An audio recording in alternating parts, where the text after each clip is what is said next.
replicate this. These are very simple, and I actually have the recipes written down, so you can copy this exactly. And I have to give credit where credit is due for this, to the tall, handsome, talented Chef Scott Guerin from Modernist Pantry. He was the one that's kind of sparked this in my head. You guys have a recipe on their blog, the Forget About It Hollandaise. Scott and I were at the ACF show last year, and we were talking about Control Freak recipes and stuff like that.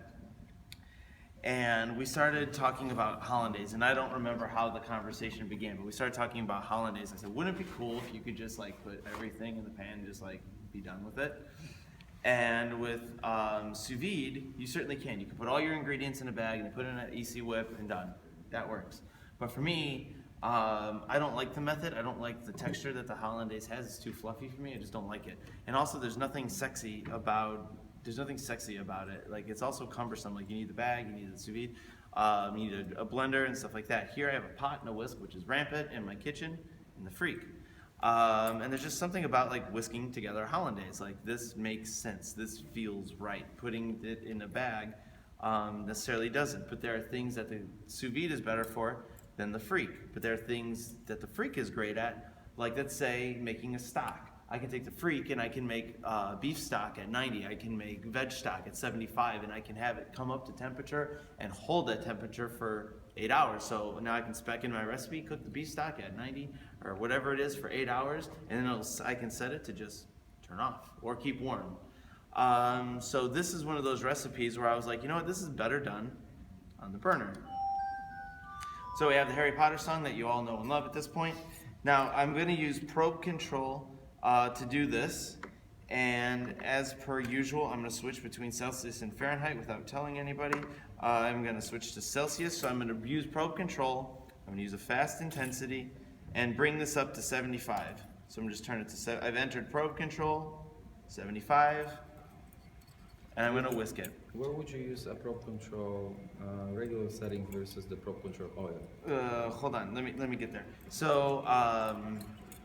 So we were talking, I want to finish talking about the hollandaise, but then I will talk about that. So the hollandaise, I sit here and I whisk this the entire time. I keep it moving.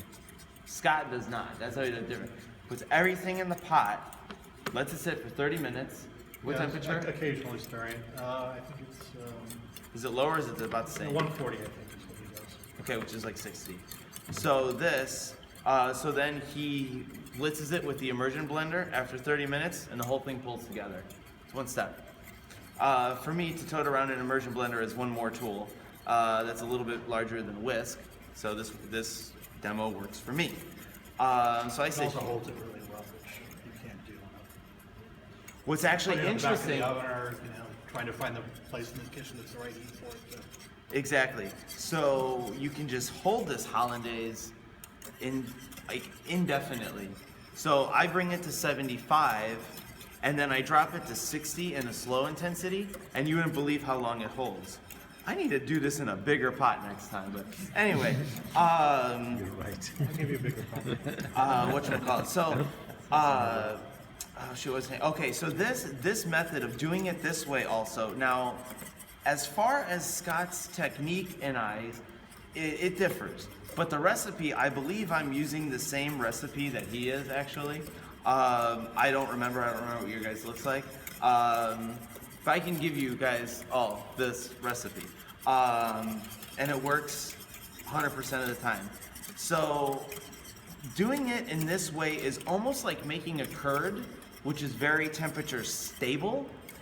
I've taken this hollandaise off of the burner, done this way, and just left it next to it, seared some steaks and gone on with my demo, and it's just sitting cold and doesn't split. Making it this way builds a super stable sauce. So if you guys come in here and take a look at the texture, it's a little bit runny. It's a little bit runny, but now it's telling me it's at 75, and I'm just gonna keep it moving for a little bit longer.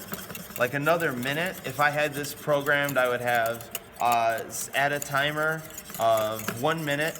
Now you see, now look at it. It just changed. It's just like a curd. Now it's thicker. Okay? So I keep it moving for, let's say, like, let's do 1.5 minutes for time's sake. We'll take it off. I'll do my omelet. We'll see how she goes. I'm gonna keep it at 75 just for 1:30. Yeah, and this is it. So I do, in my sous vide demos, we do like a bunch of New York strips and stuff like that. And then we'll do this hollandaise in front of chefs and they're like, oh, damn. Like, you just broke every rule of making hollandaise and you did it like in one step. I'm like, I did. So yeah, this demo, feel free to replicate it. I'll give you the recipe. Every chef I've shown this to knocks their socks off. Questions, comments, concerns?